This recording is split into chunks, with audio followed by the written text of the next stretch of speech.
Good morning, students. Today we are going to start Money and Credit, 10th class Economics chapter 3rd. In this chapter, we will read about money. What is money? Money is a medium of exchange. Medium of exchange. We can use money to buy anything and we are ready to sell in exchange of money. Money जो हम बात कर रहे हैं money and credit की, इस पूरे chapter में हम लोग बात देखेंगे कि आज का जो पूरा वर्ल्ड है वो मनी के अराउंड ही मूव कर रहा है. उसकी मूवमेंट जो है मनी के अराउंड ही चलेगी. विदाउट मनी आप कुछ भी मार्केट से परचेज नहीं कर सकते, या विदाउट मनी कोई भी पर्सन अपनी किसी भी कमोडिटी को, किसी भी गुड को सेल नहीं करेगा. अगर मनी उसको मिल रही है तभी वो उस चीज को सेल करेगा. Now money is exchange of method. Exchange of method कैसे? Why only money we use to exchange of method? What was the life before the money? ये सारी चीजें जो इस चैप्टर में हम लोगों ने डिस्कस करनी है. अब बिल्कुल सिंपल सी बात करते हैं. अगर हम लोग किसी चीज को खरीदते हैं या बेचते हैं, उन सब के लिए जो एक मीडियम यूज करते हैं, मनी को यूज करते हैं. फिर माइंड में क्वेश्चन आता है कि जब आपके पास मनी नहीं थी तब आप लोग किस मेथड को यूज करते थे? वो क्या चीज थी जब आपको कोई चीज को सेल करने या परचेज करने के लिए यूज करनी होती थी? अगर उस चीज की बात करें, उस सिस्टम की बात करें, वो सिस्टम आपके पास था barter system. Now question is arise, what is barter system? Barter system exchange of direct goods without the use of money. Mean कभी भी किसी भी चीज को ड्यूरिंग बार्टर सिस्टम हम लोग क्या करते थे? अगर मेरे को ये ग्रीन मार्कर और ब्लैक मार्कर, ग्रीन मार्कर बेचना है और ब्लैक मार्कर खरीदना है, तब मैं क्या करती थी? मार्कर के बदले ही मार्कर खरीदती थी. ये तो सिंपल सी बात हुई कि मेरे को मार्कर के बदले मार्कर मिल गया. अगर मैं बात करती हूँ मेरे को मार्कर के बदले में एक पिलो परचेज करना है, तब वो सिस्टम कैसा होता होगा?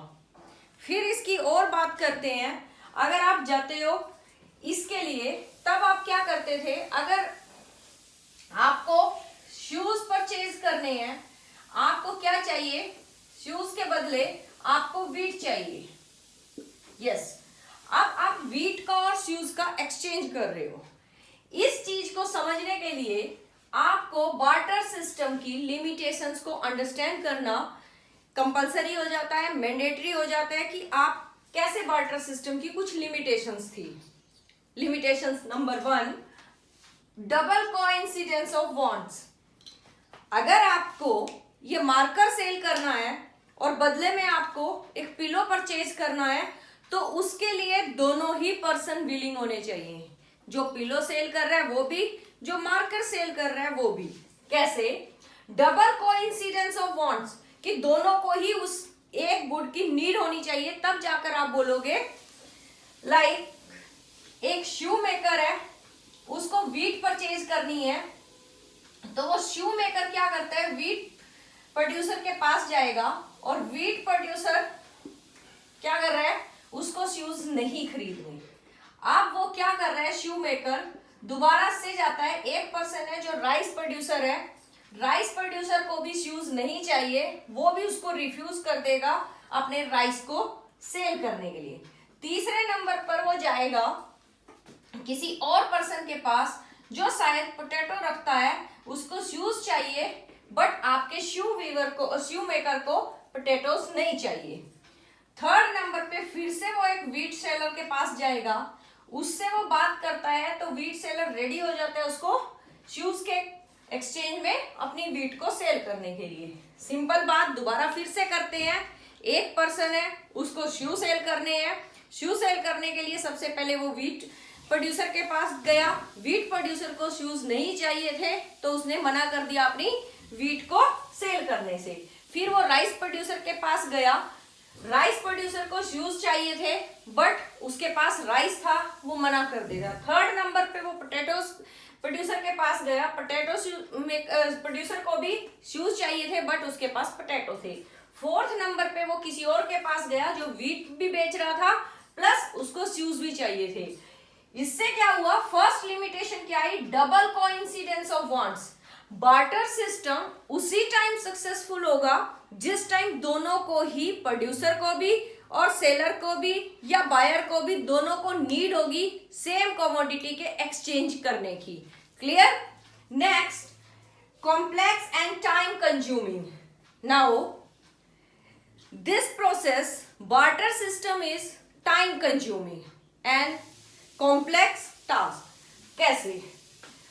फर्स्ट एग्जांपल जब आपने लिया, व्हीट प्रोड्यूसर के पास गया, राइस प्रोड्यूसर के पास गया, पोटैटो प्रोड्यूसर के पास गया एंड व्हीट प्रोड्यूसर, लास्ट में फिर व्हीट प्रोड्यूसर के पास गया, तो ये सारा प्रोसेस क्या है, बहुत डिफिकल्ट टास्क है। उसको अपने शूज के बदले व्हीट खरीदने के लिए बहुत टाइम वेस्ट करना पड़ा, और इस टाइम वेस्ट करने के चक्कर में उसको बहुत लेट हो गया। तो ये टाइम कंज्यूमिंग भी है, देन आपका एक डिफिकल्ट टास्क भी है, बार्टर सिस्टम सक्सेसफुली रन नहीं होता। थर्ड नंबर पे expression of value of goods. Third important point है expression of value of goods. अब ये जो शू मेकर है, शू मेकर को व्हीट चाहिए थी। अगर आज देखते हैं तो शू का प्राइस होगा 1000 और वन क्विंटल व्हीट का प्राइस है 3500। अगर वो एक शू पेयर के बदले में 3500 की व्हीट को एक्सचेंज करता है तो इस पर्सन को लॉस हुआ। अगर वो एक क्विंटल व्हीट के बदले वो बोलता है मेरे को 1 क्विंटल या 100 पेयर ऑफ शूज चाहिए, तो वो भी वेस्ट होगा। बार्टर सिस्टम के टाइम पे दोनों को ही, ना बायर को और ना सेलर को, किसी को भी अपनी जो गुड्स होता था उसकी एक्चुअल वैल्यू पता होती थी, उसकी एक्चुअल कीमत दोनों में से किसी को नहीं पता होती थी। सिर्फ वो अपने नीड्स के अकॉर्डिंग उस बार्टर सिस्टम को फॉलो कर रहे थे। नेक्स्ट, ये point clear? Next, money as a medium of exchange. Yes, अब बात आती है कि मनी को ही हम लोग मीडियम ऑफ एक्सचेंज क्यों यूज करते आए हैं। Use of money remove the problem. सबसे पहली बात, जिस टाइम मनी इन्वेंट हुई, मनी के इन्वेंट के बाद ही आपका क्या होता है, उसने सारी प्रॉब्लम सॉल्व कर दी। सारी प्रॉब्लम कौन सी? जो आपकी डबल कोइंसिडेंस की प्रॉब्लम थी, डबल कोइंसिडेंस ऑफ वांट्स की प्रॉब्लम थी, उसको सॉल्व कर दिया। अब जैसे ही आपके पास मनी है, आप मनी के बदले में शूज खरीद सकते हो, या आप शूज बेचते हो, शूज को बेच के आप मनी लोगे, मनी को क्या कर लोगे, मनी से फिर अपनी व्हीट परचेज कर लोगे। The exchange has now become the convenient and simple. जो मेथड था, आपने देखा कि बार्टर सिस्टम में टाइम कंज्यूमिंग है, कॉम्प्लेक्स है, किसी को अपनी वैल्यू नहीं पता। यहां क्या होगा, the exchange has now become more convenient. अब आपके पास पैसे हैं, अगर आपको 1000 रुपीज के शूज खरीदने हैं तो आप अपने पास पैसे लेके जाओगे, उसके साथ खरीद सकते हो। कन्वीनियंट है, पॉकेट में पैसे डालोगे, ले सकते हो। ऐसा नहीं है व्हीट की बोरी उठाकर चलोगे और फिर आप शूज खरीदोगे। सिंपल है, सिंपल मेथड है। आपको पता है इस शॉप के ऊपर जाकर आपको शूज मिलेंगे, यहाँ पर प्यूमा का शूज मिल रहा है, यहाँ पर वुडलैंड का शूज मिल रहा है। जो आपकी नीड है उसके अकॉर्डिंग आप अपना शू परचेज करोगे और अपने घर आ जाओगे। क्या है? कन्वीनियंट एंड सिंपल मेथड है। आपके डबल कोइंसिडेंस ऑफ वांट्स को इसने बिल्कुल रिमूव कर दिया। किसने? After money invention. Now question is arise, आपकी मनी जो आज हम लोग सब यूज कर रहे हैं, डिफरेंट कंट्रीज के पास डिफरेंट करेंसीज हैं, वो कंट्री अपनी करेंसी में डील करती है। तो सबसे पहले मनी को इन्वेंट किसने किया? अगर इस चीज की आप बात करते हो तो हम लोगों के पास, हिस्टोरियन लोगों के पास जो फर्स्ट एविडेंस आता है मनी का, वो मालदीव्स कंट्री का आता है। मालदीव्स कंट्री का आएगा। मालदीव्स कंट्री ने जो करेंसी यूज की थी वो सीशेल थे। सीशेल, जिसको उन्होंने बोलना स्टार्ट किया था कौरी। आप लोगों ने कभी देखा होगा, छोटा बच्चा होता है, उसके गले के अंदर वो शंख सा पहनाते हैं, वो कौड़ी होती थी। या फिर अगर एंशियंट टाइम की बात करते हैं, लोग उसको एंशियंट जो लूडो थी उसको खेलने के लिए भी यूज करते थे कौड़ीज को। तो मालदीव्स एक ऐसी कंट्री है जिसने फर्स्ट टाइम करेंसी को इन्वेंट किया था।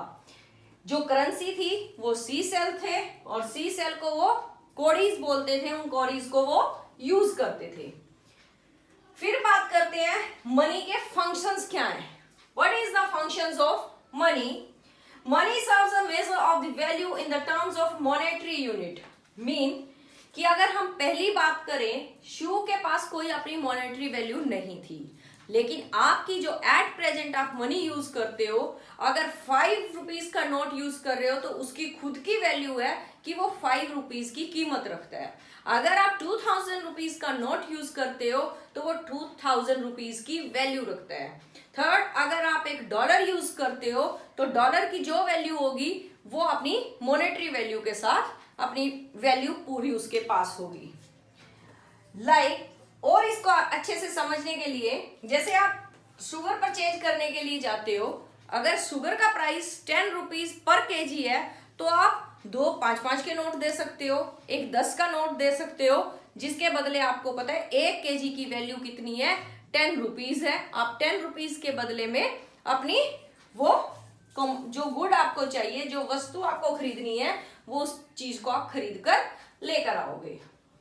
Now modern forms of the money, जो एट प्रेजेंट हम लोग मनी को यूज करते हैं, उस मनी में क्या क्या चीज आप यूज करते हो। Modern form of the money में आप पेपर मनी यूज कर रहे हो, कॉइन्स यूज कर रहे हो, बैंक डिपॉजिट यूज कर रहे हो, आपके एटीएम, आपके क्रेडिट कार्ड, सब चीजें किसमें, modern form of the money में आप यूज कर रहे हो। Earlier they were made. अब क्वेश्चन आता है, ये तो आपका बिल्कुल मॉडर्न मेथड है, जिस टाइम आप पेपर मनी को यूज कर रहे हो, आप प्लास्टिक मनी को यूज कर रहे हो, आप मेटल मनी को यूज कर रहे हो। लेकिन उससे पहले एंशियंट पीरियड की अगर आप बात करते हो, उस टाइम में आप किस चीज को यूज करते थे? तब आप यूज करते थे प्रीशियस मेटल को। प्रीशियस मेटल को लाइक गोल्ड, सिल्वर, कॉपर। अगर आप लोगों को याद है, जब 6th 7th 8th क्लास में आप लोग थे, तब अपने टाइम पे आप लोगों ने देखा, अगर हड़प्पन लोगों की बात करते हो, इंडस सिविलाइजेशन के जो लोग थे, उनमें क्या था, बार्टर सिस्टम करते थे, बट वो एक सील यूज करते थे। देन आप क्या करते हो, आप लोगों ने एम्परर्स देखे हैं, चाहे वो मुगल एम्परर्स थे, तुगलक थे, कोई भी थे, उनके पास अपना एक कॉइन होता था, कॉइन के ऊपर उनकी पिक्चर होती थी, और वो सिल्वर या गोल्ड का कॉइन यूज करते थे। और फिर कॉपर कॉइन। नेक्स्ट बात करते हैं, the modern currencies without any use of its own. फिर बात करते हैं कि आपकी जो मॉडर्न मनी है, पेपर मनी या coin, modern currencies without any use of its own. अगर हम बात करें कि जो मॉडर्न मनी है वो खुद का उसकी कोई वैल्यू नहीं है। खुद की वैल्यू कब, अगर हम लोगों को पता है 2000 का नोट है, अगर मैं अपने प्रिंटर से 2000 के नोट निकाल के बैठ जाती हूँ तो उसकी खुद की मनी नहीं है, या किसी पेपर के ऊपर 2000 रुपीज लिख के कर देती हूँ। यहाँ इस बात को हम क्यों बता रहे हैं, क्योंकि पहले जो गोल्ड या सिल्वर या कॉपर होते था तो आपके गोल्ड की वैल्यू थी। गोल्ड की वैल्यू कैसी थी, अगर आपके पास 10 ग्राम का एक कॉइन है तो आपको पता है आज के टाइम में वो 40,000 का है, तो वो गोल्ड की वैल्यू थी खुद की, सिल्वर की वैल्यू खुद की थी, कॉपर की वैल्यू खुद की थी। बट जो आपकी पेपर मनी है, अगर किसी पेपर से आप उसको नोट को बना लेते हो तो उसकी खुद की वैल्यू नहीं है। अगर आप कॉइन को भी किसी भी स्टील के बर्तन को काट के आप अपना कॉइन बनाते हो तब भी उसकी वैल्यू नहीं है। तो आपने देखा कि इसकी वैल्यू खुद से वैल्यू। अब ये वैल्यू किस टाइम ये वैल्यूएबल होता है, ये पेपर मनी या आपकी करेंसी, वो किस टाइम वैल्यूएबल होगी, जब इसको कोई ऑथराइज करेगा। अब ऑथराइज कौन कर रहा है, अगर इंडिया की बात करते हैं, इंडिया में सारे आपके पेपर नोट्स को आरबीआई ऑथराइज करता है। आरबीआई के गवर्नर के सिग्नेचर होंगे, और आपके जितने भी कॉइन्स है, 1 और 2 रुपीज का नोट है, उसको गवर्नमेंट ऑफ इंडिया का फाइनेंस मिनिस्ट्री जो है वो इशू करेगी। इसीलिए क्या है, उनकी वैल्यू है। अब इस पूरा जो आप लोगों ने ये टॉपिक देखा, टॉपिक क्या था, what is money, what is money, next what is barter system, what is the medium of the exchange, limitations of the barter system, money function, modern form of the government, ये सब चीजें आपको describe हम लोगों ने की। Next इसको authorise कैसे कर रहा है, कौन कर रहा है, वो नेक्स्ट वीडियो में हम लोग इस चीज को देखेंगे। Thank you.